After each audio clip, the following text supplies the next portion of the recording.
What's my video mighty peeps? Welcome back, everybody. I am so excited to have you with me for the second part in a four-part series of Facebook Lives this week, talking about our content. And specifically, how can we do a little makeover, a little refresh of that content, and hopefully not, a whole house demolition. This is not the makeover your entire website project that we are talking about. And I'm really excited to have you back here joining me with my guest, Pam Hamilton, today. And we're going to get to talk a little bit about how, again, each of us approached a content refresh. What did Pam do for the last month in her project? And I'm excited because I know Pam has another bigger project that she's been working on. And I want you to stay with me because I want you to hear about the great opportunity to spend more time with Pam and me coming up. Yeah. You know, a little there. But most importantly, we're going to start with, my first question to Pam is, knowing that you have these other things coming up, that you have other big content going on, and you have another big project, what led you to decide to, as part of the Stretch Yourself Challenge, choose the content refresh project in September? Well, this is an interesting thing. So what happened was that I decided to rebrand myself. And because I'm moving out of being, I'm a lawyer. I've been a lawyer for 26 years, and my website is all about law. Right. And what I want to do is coach. And so I had always had my website be my law site and my coaching site, which is not really working as well as I'd like. I'd like to go more into coaching. And so I am rebranding into coaching. And so I had to redo a lot of the stuff in the site. And so I actually created a new site and then rebranded content. So I really did do the demo version of the refresh, but using content from before to create the new content. So that was smart. So that you were both repurposing and reusing content that overlapped between Pam and the law side of things and Pam as business coach and building visibility. Yes. Awesome. So, so the timing of that work is obviously the project that we're going to allude to here, and I want everybody to stay tuned to hear about the Business Profit Equation Summit that is coming up very shortly. And I think this is a little bit as to what Karen alluded to. When she had new things coming out, you want the house to look good because guests are all going to show up all at once, right? You've got the new party coming. So with the summit coming, I see that made this a natural time. Yes. To tear some stuff down, redo, freshen, paint up, and all of that good stuff. Yeah, it really did. So besides the fact that you were rebranding, what was the first thing that you did when you decided, all right, I'm going to look at my content. How do I need to reuse it? How do I need to repurpose it? How am I going to make this work for your new website? What was step one for you? Well, step one for me, because I had always used my site to attract people to my offline business, was now to move stuff into an online kind of version. And some of the things that people do online naturally, I wasn't doing. And so I had to figure out what posts were really getting the most views and what parts of my site was getting the most views, without having some of the tools in place that would have made it easy. So that was the first hard thing that I learned. And the second thing I did then was immediately make sure that I put Google Analytics and all that in my new site, so I would never have that problem again. When I get ready to content refresh next year, I'll have some stuff in place to make that easier to do. That's a really great point, is that, and you and I, we have analytical minds and backgrounds, is that, to know where you're going to start, you don't just pick randomly, right? We wanted to know certain posts, certain pages that we're going to look. And if we haven't been measuring that, then how do we know where we're going to start? And so, for example, I had Google Analytics on my website. You notice I said the past tense there, had. I discovered that at some point in time, the analytics were there. I was seeing a snapshot of them in the dashboard in WordPress in my website. Right. If I actually logged into Google Analytics, that website didn't exist. It didn't show up. Wow. I'm like, I have no idea where the analytics code was. I couldn't make the accounts match up. And I'm like, well, shoot, this is a major problem. I'm pretty sure I don't actually have access to the data that I thought I did. I completely borked, and in the process of trying to fix it, I erased my Google Analytics. Wow. Okay. And basically there went, I don't know how many years of analytics data. Mm-hmm. And knowing that either if we didn't have it on there in the first place or if we mess it up, either way, start now, start from something. Exactly. So that 6 months from now, you can have some data. This is also where I'll plug that I had some. I've for years run the Jetpack suite of, it's a set of plugins made by the same people who created WordPress and by Automatic. They're bare bones analytics, but at least it still told me what my top posts were. Yes, there you go. So I had someplace. So there maybe the lesson there also is that I learned I didn't freak out nearly as badly. I had a backup. Yeah. I didn't have a backup to my Google data. I don't know why, but I didn't. Folks, this is where you follow the techie's advice and you do what I say, not as I did. But having the backup meant that I at least had enough statistics that I could go in and look and start this project. Yep. So knowing that you didn't quite have that, where did you decide to start if you were missing some of the analytics? So I started in my cPanel because even though I ended up having some Jetpack stuff, I didn't really know how to quite use it. So I started in my cPanel and I just started working in that. And I looked at where people were referred to from and into and what pages they went on. So I started looking at that. And then I went to my WordPress to try to see if if what I thought was it was kind of matching in where people were going to in WordPress. And so that gave me some data. And then I looked at posts that I really liked that I had got comments on before. And I took those. So those are the ones that I really liked that I ended up working with. That's another great point. It's like we think about, well, we have to look at page traffic and referral traffic. There are other ways. There are other measurements in analytics. You just mentioned comments. Yeah. That's a really good one. If you know that you've had a post that's been shared on to Facebook, Twitter, someplace else, that would be, a piece of analytic data that someone could use to start from. Yeah. And then I had some of the posts I had put on like Facebook or LinkedIn, and I had gotten some comments from those. So I took those and I had done some guest posts that I could curate. So excellent. That I had gotten comment on. So I kind of took from all over the place to try to figure out what would be things that would work, that people would like. Awesome. So then what? What did you decide? What did you end up working on? Were there any common themes to the posts that you decided you were going to refresh? Yes. In my new blog, in my new site, I focused on key areas.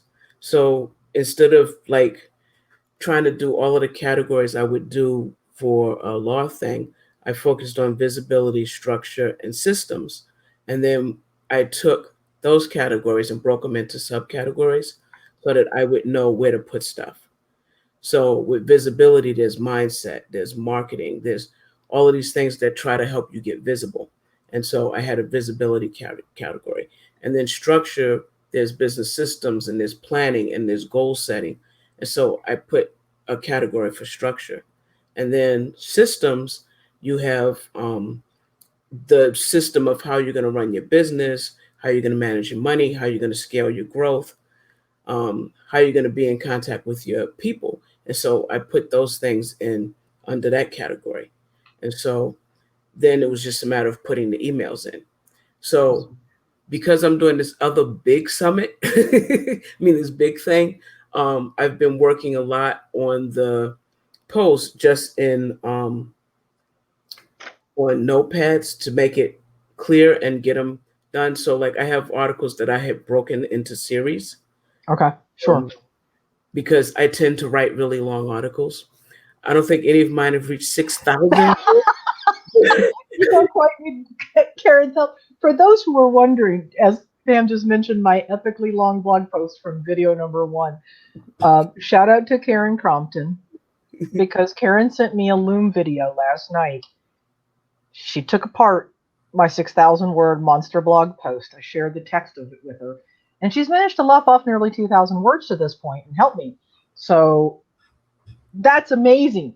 Folks, don't do that unless you have a Karen around to help you.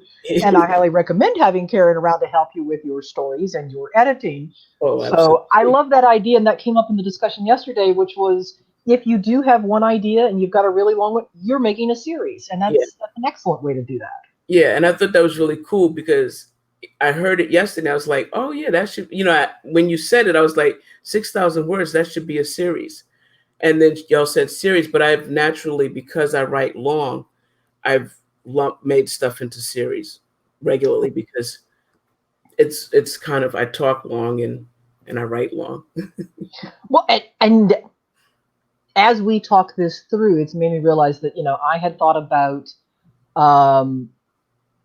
combining some posts into a pillar post, some older things that kind of were a series. And I'm like, well, no, maybe I repeat myself. Maybe I should just put them all in one place.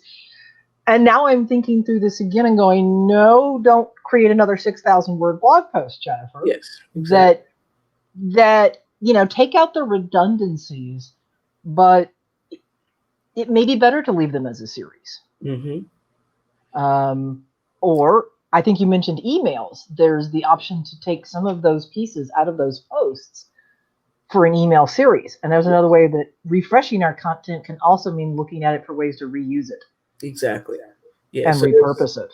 Exactly. And there's some things that I looked at that were posts that I didn't want to keep it as a series. And so I turned it into a podcast and was able to change it out some. So it's been a lot of different changes. And so, I was in demo mode, but I was also reusing and repurposing a lot of the content because I've been doing a lot more podcasts, things like this to be more, be out there and to demonstrate and to actually show that whole thing of building visibility. You're walking your talk for building visibility. Exactly.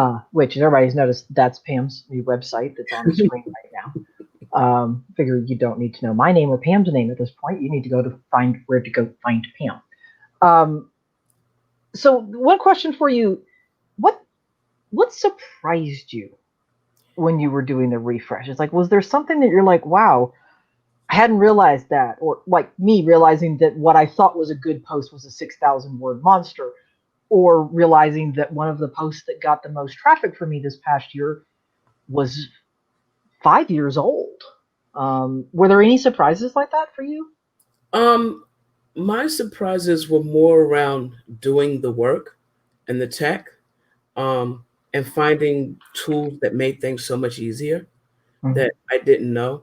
So I started out by looking at websites that I liked, because in the past I've kind of, even though I've helped my clients do their websites on WordPress, I had someone else do my website because I didn't have time anymore. I was doing legal work and more and more of that, and I always end up coaching my clients, which is great for them, but it's not quite what I should be doing as much as I did. And that's an added bonus that they should be paying you extra for. Exactly.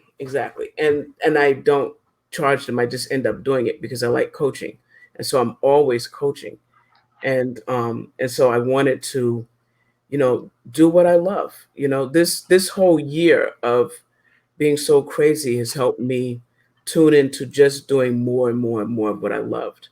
I looked at this book. I read this book called The Big Leap, and I was just like, but I'm not operating in my zone of genius most of the time. I'm going to go operate in my zone of genius. And so that's what I started doing. And I've been moving more and more into that area. And so that's part of why I took this challenge too, to refresh. I think that's awesome. And the whole notion, and this is a continuation of something that Karen and I talked about, was that this refresh and doing it more than once a year is probably a good idea. If you've had a website, if you've had a blog for a while, if you're transitioning your website, if you're trying to shift your focus, is this notion you said of finding joy and operating at our highest levels. Exactly. And for me, that made that's led for me thinking, okay, what do I need to be outsourcing because this isn't my level of competency anymore, or what do I need to be focusing on in. Believe it or not, this means maybe not researching and reviewing or signing up for trials for any more software or tools because there's too much. And instead, applying and teaching the lessons of, okay, how do we make sense of when there's just too much out there? So for you to go back and to look at what content brought you joy, what got comments, what did other people, and how can you put out content that lets you tap into that coaching? Yes. It seems like such a natural fit for you. Yeah.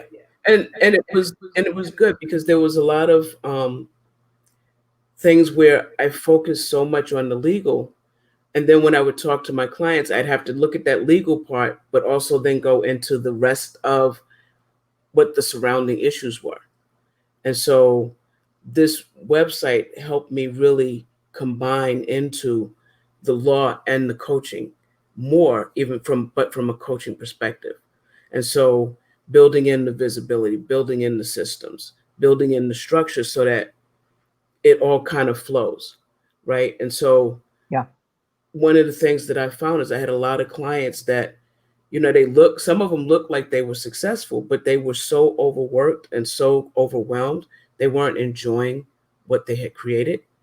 And I wanted to make sure that I could not be in that situation, that as I'm scaling up, I'm enjoying more and more of what I'm doing, and that my clients can enjoy more and more what they're doing. Absolutely. I mean, I'm having ideas right now. One of the sidebar, I'm working on my content refresh still as we talk this week. Too. And I've got, besides the monster piece that Karen's helping me, take down and take a sledgehammer and a jackhammer to, it was the piece that's 5 years old about how to use mind mapping for content creation. Right. And I'm a visual type of person, and mind mapping could be Post-it notes, it could be drawing a whiteboard or using software. But one of the things was taking one of those big topics and then finding all the subtopics underneath it. And while you're talking, I'm thinking about the mind maps. I'm thinking the connections about that you've got this foundation, and then you've got systems and structure, and then you from systems and structure, how that branches off. And the whole notion of you can, I can see you writing posts about there's joy in structure. Yes. That there's relief.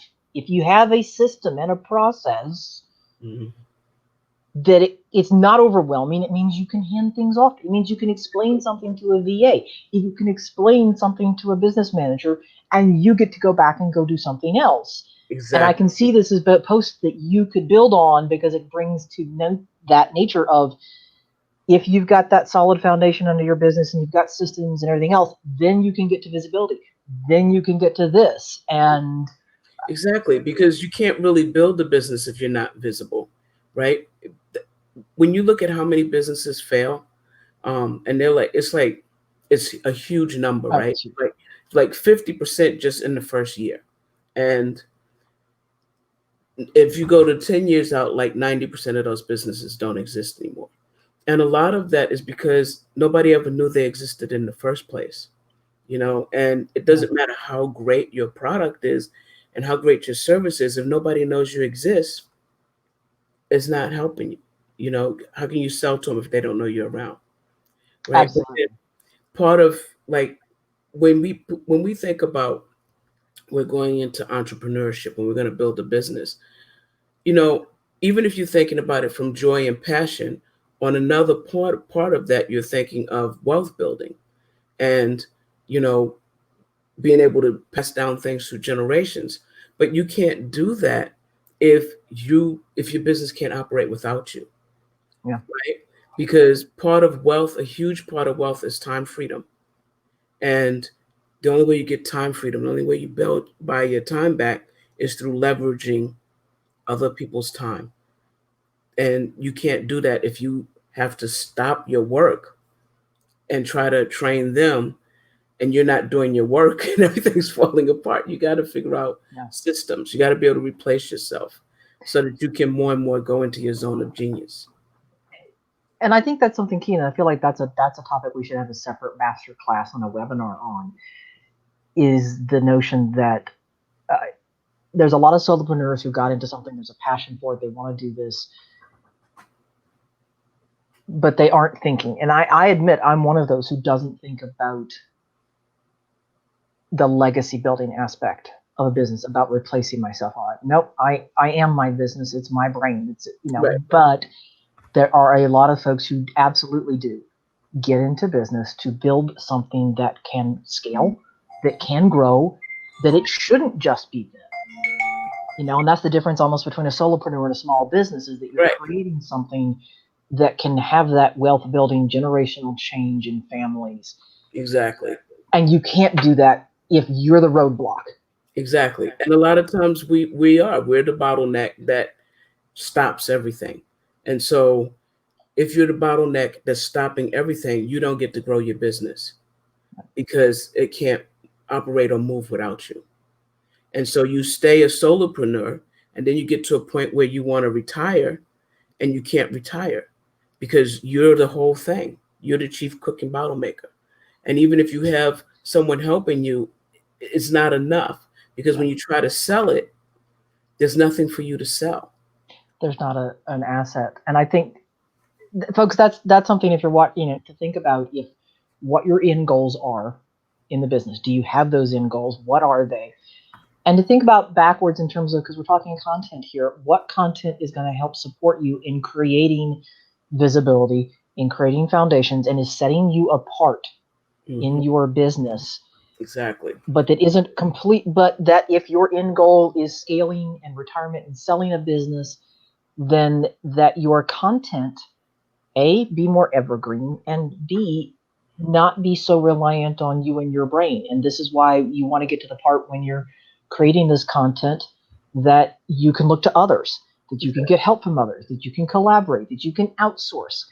And Pam's just told us about the fact that we can't do any of those things if we're the bottleneck, or we don't have a system in place and we don't have things organized. Yes. In our content. And I think you're going to be talking about this some more. And I want to change what's on the screen here, because you have a very special event coming up. And Pam, I want you to tell everybody who's watching now or on the replay, and I'm going to drop in my link for the Business Profit Equation. Tell me what's this about? What's this other project that, honestly, this would have been more than enough, but you did the content refresh too. Well, the Business Profit Equation is a virtual summit that's happening October 8th through the 10th. And what the Business Profit Equation is really focusing on these same three key things that I talked about: visibility, structure, and systems. Because everything you need to do to build your business falls into those three categories. And so it's talking about how you put those things in place. And I have amazing speakers, including right here, Jennifer Burke, who's going to be helping with the tech, talking about the tech part and getting past the fear of it, because we have to conquer our fears. We have to step out and be brave. Entrepreneurs take risks. Entrepreneurs face their fears and do stuff. And entrepreneurs are visible. Those are just key things that have to happen if you're going to build a business, because otherwise, I mean, you can be self-employed, but if you're going to build a business that you love, those three things need to be there. And every time I've seen people that have built a business that don't have those three things in there, they're not happy. They're not happy with what they've built. And they haven't reached the success they could. Right.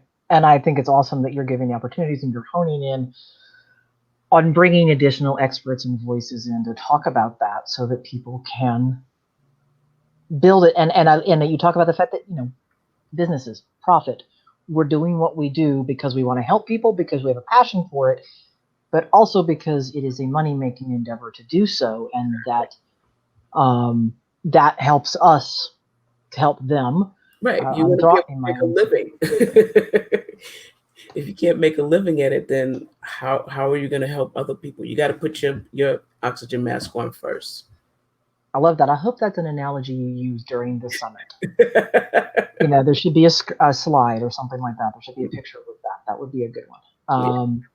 And I'm going to give you a sidebar note just to let you know that you need a featured. Now, this is funny. Talking about blog posts that need refreshing, the most visited post on my website came because somebody asked me a question once, a technical question of like, my images don't show up from my blog post on Facebook. I'm like, oh, well, there's a tool for that. And I explain how the Facebook debugger tool works and the Open Graph. That post gets like literally 100 and something percent. I'd have to actually do the math, but we're going to go with like 100% more traffic than everything else on my website. Mm-hmm. And I bring this up because I just posted the link to Pam's Summit in my group, and it doesn't have a featured image. Oh, it did have a featured image. Pam, you need to go read my blog post. Yes, right? Because it should have a featured image. Yes, and you and I need to work on fixing when your images don't show up in social media, because right now it's not showing, I think, what we'd like it to see. I've been putting it in on Facebook with the stuff, so it shows on all my posts because I put it in. Because you put the image in directly? Yeah. Got it. So you can go and check out in the Mighty Marketing Mojo Facebook group, Pam, where I know you're a member, and you can see that I dropped in the link and it didn't pull it in. So tip number one, you get an extra bonus tip this week, folks. Check out the Facebook debugger tool. And usually it means there's a conflict between plugins. Mm-hmm. And two or more of them are trying to send the same information to Facebook, and Facebook just says, no, I'm not going to listen to any of you. Okay. Because Facebook. Yeah, and that's something important to point out too, because I'm having all of these different speakers at my summit, and part of that is because nobody's an expert in everything. Yeah. Right? Nobody is in their zone of genius about everything. So there are things that I'm in my zone of genius about, and then there's other things I go get help for because I don't know. And you have to be comfortable knowing that you can't know everything, and surround yourself with people that know more than you do, so that you can keep growing. I'm working on taking Pam's lesson to heart right now on that one. No, seriously, I do. I feel like all of this year for me has been more reaching out personally and professionally, and admitting that, look, folks, just because I have a master's degree in finding shit online doesn't mean I'm actually an expert at everything. I swear I'm not really. And that I need to reach out. I need to get help. I need, and to have a stable of folks in your pocket, in your community. Yep. That you can turn to ask for help, to trade services. I have bartered services. Mm-hmm. In the past year, I have purchased services. Mm-hmm. And I'd like to get to the point where, as you said, we put our own oxygen mask on. Yes. And I don't do all of the things in my business, just like you're not doing all of the exactly. things. So. Awesome. Exactly. So besides the fact that the summit's coming up next, do you have any content pieces that are coming up next, or is your content focused on the summit right now, Pam? Well, I'm very focused on the summit because it's very soon, but but I'm also putting I'm putting content on the site still, because I've been refreshing everything, and now I'm putting it all up to publish it. So it's been like it's been a work in progress, and it's probably going to continue throughout the year. but certainly throughout the summit, through up to the summit. But probably throughout the year, this rest of this year, I'll be refreshing and getting the summit going and doing a group coaching program. And that's enough stuff for the year. Yes, it is. You know, It is. and then I'll look at where I'm at for next year. Toward the end of this year, I'll look at, what my goals are for next year. Awesome. Pam, I want to thank you very much for coming on and chatting. And especially, I'm very excited about, the connection between what you've been working on this year and as you've been moving into coaching and bringing all of those varied expertises that you have, to focus on in one business now. So I'm excited to be part of the Business Profit Equation Summit. And it is October 8th through the 10th, correct? Yes, and I'm very excited to have you there. It's going to be great. She's got a great lineup of other speakers. Definitely check out. The links are in the comments. And I've already seen that a couple people have said that they are registered and going. So definitely check that out. And in fact, speaking of content, one of the things that's up on my other monitor is my emails to be scheduled out for this week, including emails to talk to my peeps about Pam's Summit. So I appreciate it. Thank you, everybody. And don't forget to come back. We've got another guest coming up tomorrow. Erica Grant is going to, from Moms on the Grow, is going to talk with me about the content refresh. And then hopefully by Thursday, folks, my feet to the fire that I can report that while maybe I didn't get everything I wanted done in the content refresh, but that I made solid progress, including taming that 6,000 word monster. And that I will hope, and I'm hoping, honestly, here's my public accountability. By the time we have that Facebook Live on Thursday, that I get to share the link with you so you can go check out the new post, all nice and cleaned up and easier to read. And I'll turn on comments and you can let me know that, hey, this made a lot more sense now. So I got to get that done. Great. Well, thank you. Thank you, Pam. Absolutely. Thank you very, very much. And I appreciate being here. And everybody go check out the Business Profit Equation Summit that is coming up very shortly. Here we go. Thank you.